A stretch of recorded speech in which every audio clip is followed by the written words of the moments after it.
Bueno, economía popular y ley de bases, un tema que queríamos tocar esta semana. Coméntame un poco qué nos traes para hoy, Jocha. Bueno, lo primero que les quiero decir, para el que está del otro lado escuchando, ustedes se preguntarán, bueno, ¿cuántos beneficios va a traer la ley de bases para un sector de la economía que nuclea cerca de 8 millones de personas aproximadamente? Bueno, les respondo que ningún beneficio. Cero, No cero. hay ningún artículo de esta ley extensísima que intente beneficiar a este sector que nuclea a gran parte de la población económicamente activa, como venimos viendo. Ahora, lo que sí sucede, lamentablemente, es que trae muchísimos perjuicios, ¿sí? Bien. Vamos a hablar primero de la cuestión fiscal o impositiva, ¿sí? La propuesta de la ley de base junto con la reforma fiscal que están impulsando es una cuestión puramente regresiva. ¿Qué quiere decir que sea regresiva?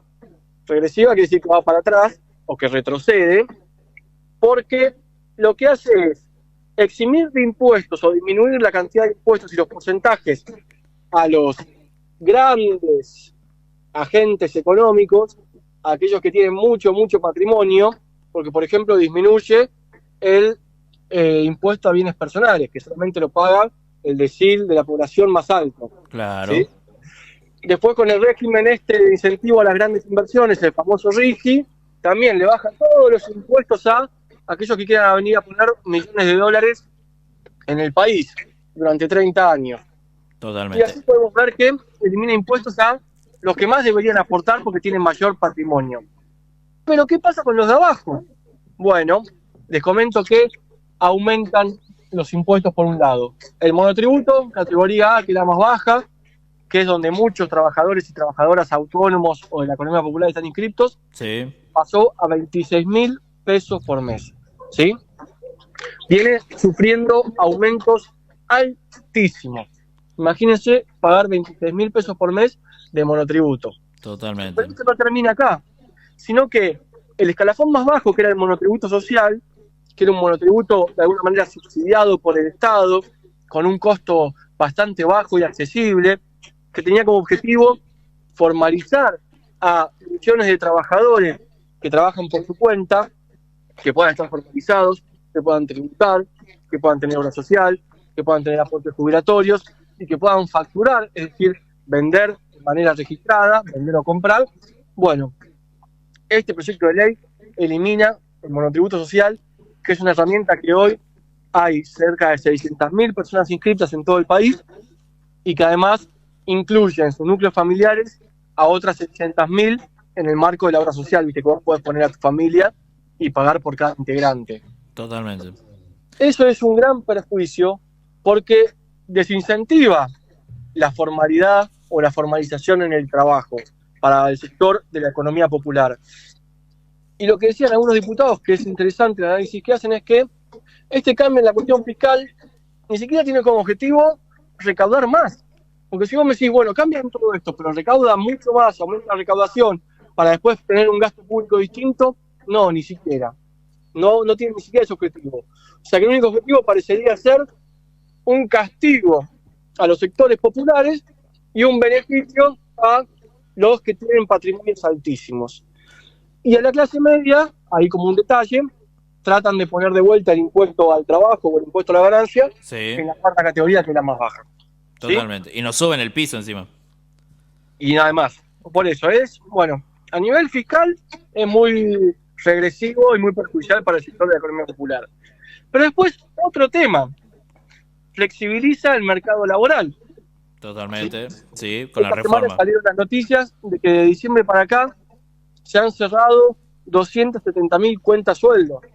Eso significa 270.000 empleos registrados menos.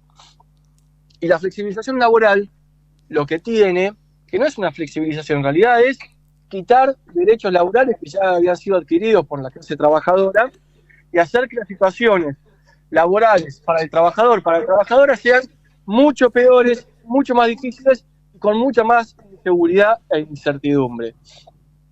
Esto también perjudica a la economía popular porque sabemos que hay una reacción en cadena en nuestra clase trabajadora que cuando los trabajadores que están un poco mejor, con más derechos, pierden, bueno, de ahí para abajo se va cortando todo.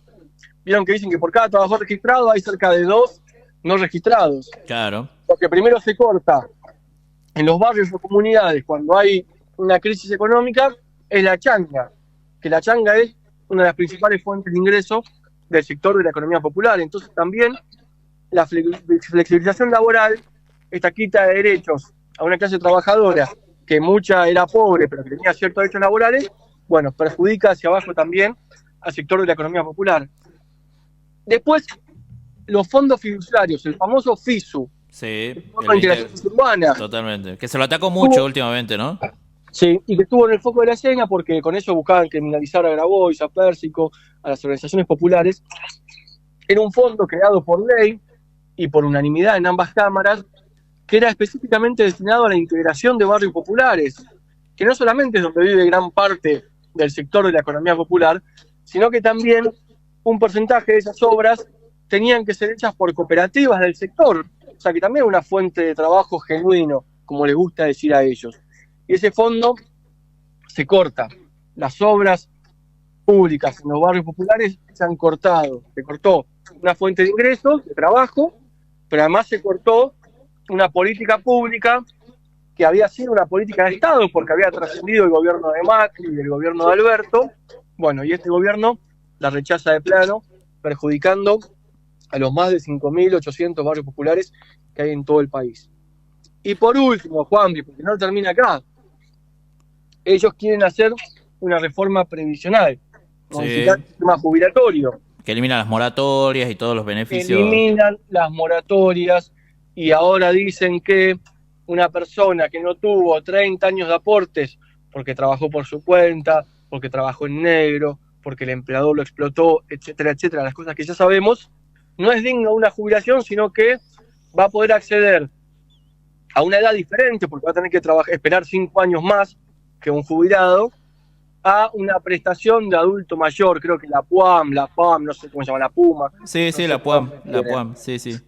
Bueno, y eso perjudica principalmente a las mujeres, lo sabemos, dicen que 8 de cada 10 mujeres ya no van a poder acceder a una jubilación, y que las mujeres tienen el trabajo, que hoy es trabajo no pago, y que ellas luchan por los derechos laborales y el reconocimiento de ese trabajo, que son las tareas de cuidado, el cuidado de los hijos, el cuidado del hogar, etcétera, etcétera, pero también a todo el sector de la economía popular, porque te desincentivan la formalización a través de la eliminación del monotributo social y el aumento del pago del monotributo, del costo del monotributo, y encima te sacan la moratoria, o sea que básicamente te están tirando en una isla desierta en el medio del océano y no te dejan ni una botellita de agua para sobrevivir. Totalmente. Escucha, a mí una de las cuestiones que más me generaba como duda con respecto a la ley de base y la relación con la economía popular es el tema del monotributo social. ¿Qué pasa con estas 600.000 personas? ¿Pasan directamente a la informalidad de un plumazo?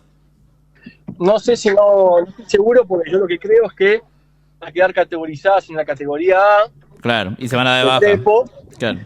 Y se van a llevar una sorpresa muy grande cuando quieran ir a pagar el monotributo al Rapipago o al Pago Fácil. Claro, se van a tener que darse de baja, pero imagínate costear por mes 26 lucas, digamos. No, y quedarse de baja tampoco es una cuestión simple, porque hay que tener acceso a la computadora, hay que tener ciertos conocimientos que no todo el mundo los tiene. A mí, que soy universitario, me cuesta a veces hacer esos trámites. Imagínate mucho más una persona por ahí de una comunidad que se hizo monotributista para poder vender sus artesanías en blanco. Claro. Entonces, por ahí lo que va a pasar también, que ha pasado también con el gobierno de Macri cuando eliminó el monotributo social agropecuario, que era costo cero, es que la gente, el monotributista que fue categorizado de prepo, empieza a acumular deuda. Totalmente. Entonces pasan 3, 4, 5 meses hasta que AFIP lo da de baja de oficio, claro. Pero generaste una deuda 5 meses a 26.000 pesos por mes, son, no sé, 150 lucas más o menos. Claro, y que encima la AFIP te intima a pagar, digamos, te presiona, sí, digamos. Totalmente. Bueno, Jocha, te agradecemos como todos los miércoles la posibilidad de charlar con nosotros y comentarnos esta mirada que tenés con respecto a la economía popular y bueno, en este caso, cómo se ven afectados por la ley de bases. Muchísimas gracias, nos vemos el miércoles que viene. Perfecto, amigo, un abrazo. Muchas gracias. Chau.